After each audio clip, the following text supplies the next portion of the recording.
மது, ஏன் என்னை விட்டு போன? மது, என்னை விட்டு ஏன் போன மது?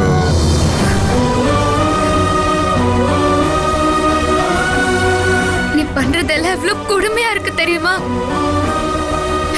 வேற ஒரு பொண்ணை பத்தி நீ என்கிட்ட பேசுறத கேட்கவே உடம்பெல்லாம் கூசுது.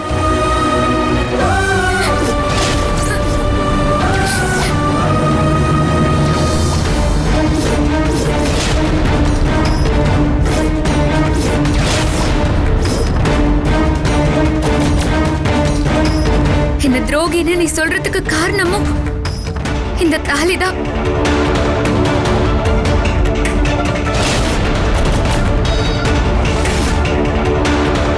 நான் உன்னை எனக்கு மட்டுமானவன்னு நினைக்கிறதுக்கு காரணமும் இந்த தாலிதான். இத கழட்டி வச்சுட்டு நான் கிளம்பி போயிட்டேன்னா நம்ம 2 பேரோட பிரச்சனையுமே தீர்ந்து போயிரும் ஜெயிலர்.